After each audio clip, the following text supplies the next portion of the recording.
zošití týchto 4 rohov, tak ostrihnem takto trojuholník na všetkých 4 častiach. Teraz otočím tento vrchný diel, otočím na licovú stranu. Pekne vytlačím. Vidím, že tie švy mi pekne smerujú jeden na druhý.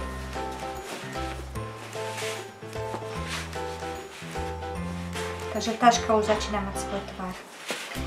Na ušitie ručky budeme potrebovať tieto 2 pásy, ktoré sme si predtým podlepili. Takže vlastne ručka bude vyzerať asi takto. A ideme pekne na to. Takže na prvom rade si prešijeme, alebo teda prežehlíme si presne v polovici po celej dĺžke.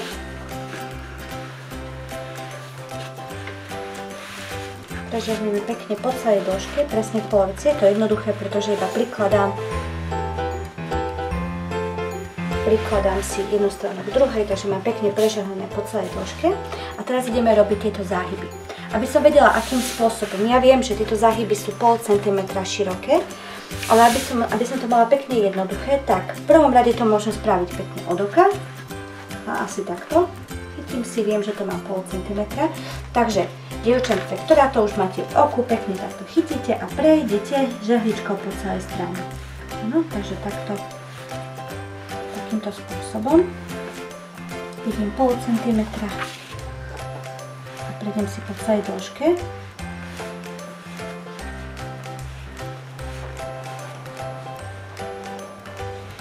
Krásne, dobre. Ktorá to ale v oku nemáte, tak si to pekne pripravíme. Takže vidíme, že tuto v strede máme tak tento priehyb, no, tam.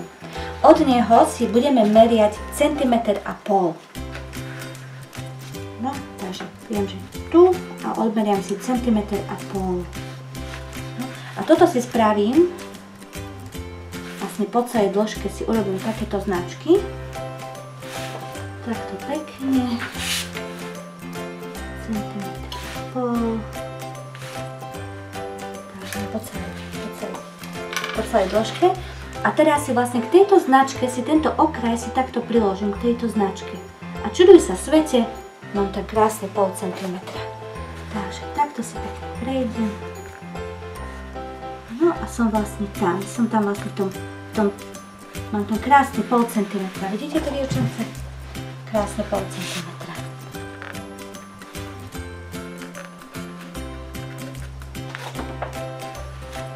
A zase pekne po celej dĺžke takto to prežehlím. Idem zase pekne prežehlím po celej dĺžke. Au. Horúce veľmi. Pekne. No, takže mám krásne toho 0,5 cm po celej dĺžke. A zase, keď chcem, aby naozaj tá ručka bola pekná, tak zase takto priložím. Pekne takto ešte prežehlím. Ak máte párnu žehličku, môžete si ešte pekne spustiť páru. Ja to už nerobím, lebo ja to mám tak horúce, že si to nemôžem ani toho chytiť.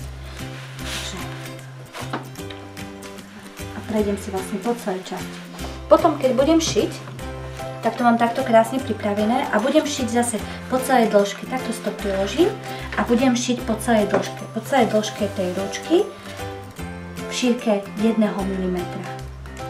A takto vyzerajú hotové ručky na tašku, ktoré sú vlastne prešité po oboch stranách v šírke 1 mm.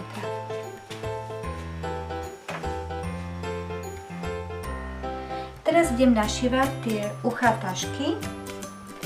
Takže od okrajov si naznačím 12 cm.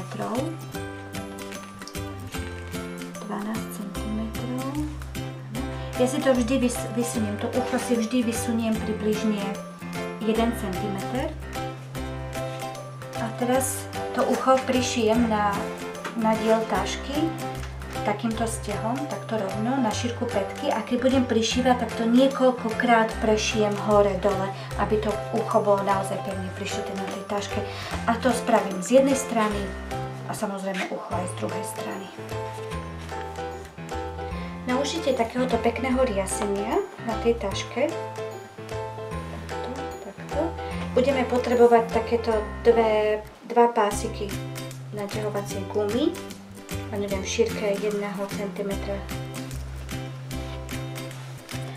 Takže prišpedlím si tú gumu presne v polke. Tá guma je dlhá 11 cm, ako som už hovorila, a vlastne je teda kratšia ako týchto 9 cm naznačenej línie po obidvoch stranách. Ona keď sa nám potom takto vystrie, alebo teda takéto pekné nazberkanie nám spraví. Tú gumu teda budem prišívať na ten spodný diel látky týmto stehom.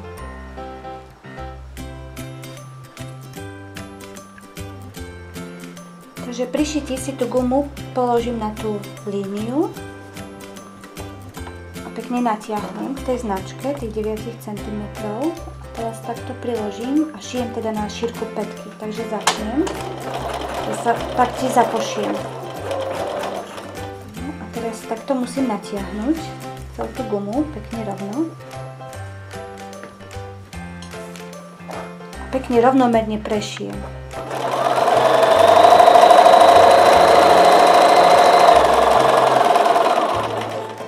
Kde si zastanem. Takže tú gumu opäť natiahnem ku značke a máme pozdĺž tej línie a opäť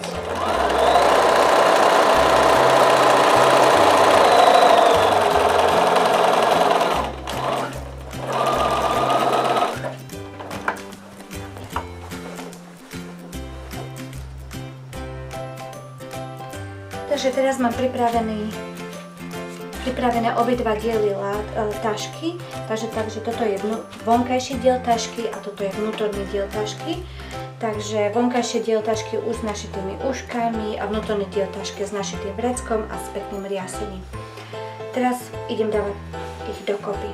Takže zoberiem si tento počívkový diel, alebo teda vnútorný diel tašky. Takto si ho obrátim tou rubovou stranou von. Teraz tento diel tašky, alebo teda ten vonkajší diel tašky vložím dovnútra. Normálne takto ho vložím dovnútra.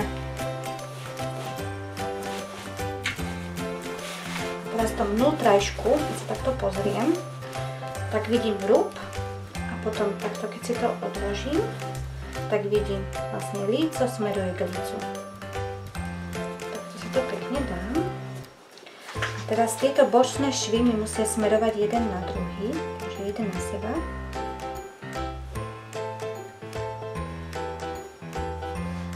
Zoberiem si špendlík a pekne prišpendlím. Taktiež to spravím z druhej strany. Zase pekne mi smerujú na seba.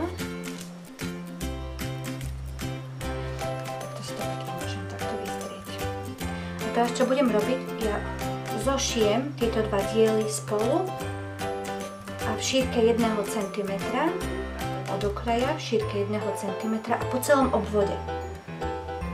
No, môžem to spraviť dvakrát, môžem to prešiť dvakrát, tak aby naozaj tá taška bola naozaj pevná. Takže začnem, pekne budem šiť a prešijem po celom obvode. Takže keď to mám zošité, tak teraz celú tú tašku prevrátim, tak aby som mala ten vrchný diel lícom von. Takže cez tú počívku, cez tú medzeru, ktorú som si nechala v počívkovom dieli, takto krásne, jednoducho tú tašku otočím.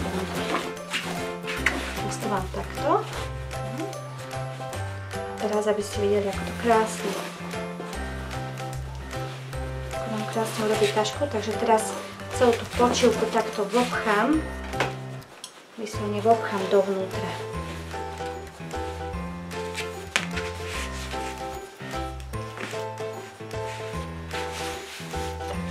Tašku mám v podstate hotovú a už ma čakajú iba dokončovacie práce. Teraz, keď mám tú tašku obrátenú licovou stranou von, tak teraz si pekne tieto horné kraje, pekne si ich takto vytlačím z jednej aj z druhej strany a potom si už iba takto pekne prežehniem.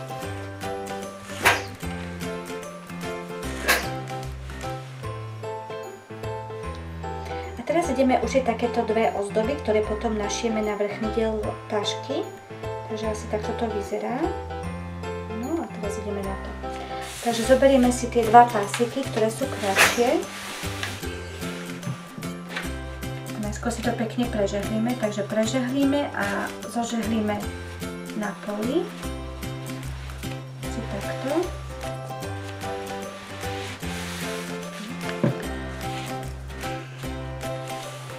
Teraz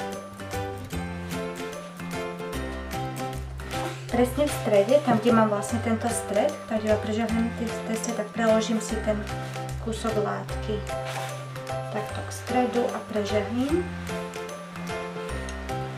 po celej dĺžke.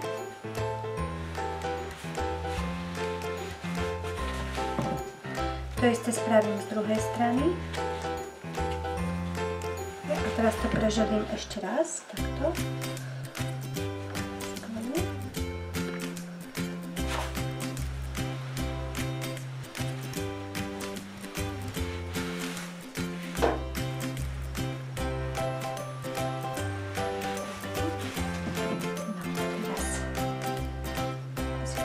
Presne na polovicu.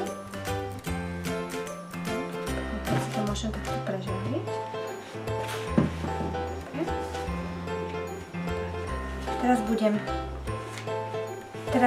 Teraz urobím toto prešitie, takže vlastne prešijem z jednej strany na šírku 1 mm. Takto prešijem. Takže keď to mám takto prešité, tak si idem vytvoriť túto slučku. Takto si to dám pekne na poli.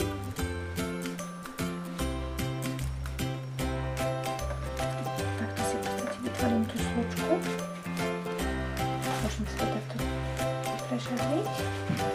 A teraz idem vytvoriť toto prešitie. Musím to pekne prešiť, aby to bolo takáto slučka, takáto dierka pekná. Takže od tohto maličkého okraja, pokiaľ to sú 2 cm. Táto značka nám ukazuje, kde budem našívať pásik. A je to 10 cm od bočného okraja a 9 cm od horného okraja a pásik budem našívať tak, ako je položený. Tuto budem šiť a budem takto šiť 0,5 cm na šírku patky. Že toto prešijem a je to vlastne široké 0,5 cm. Keď to ja teraz otočím, alebo potom šití, keď to ja otočím, tak mi to bude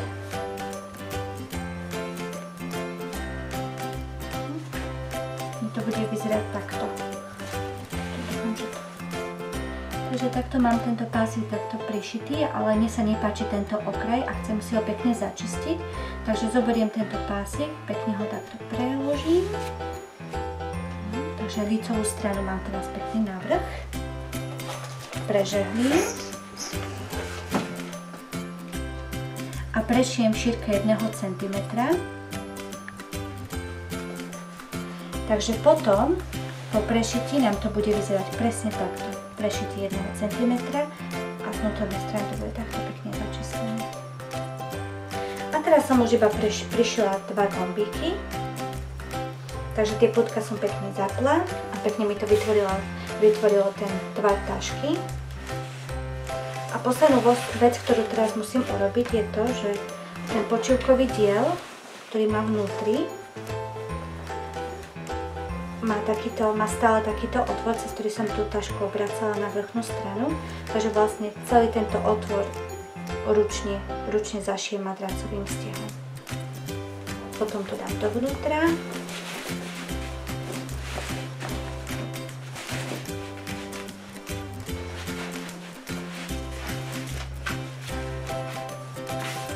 A tašku mám hotovú.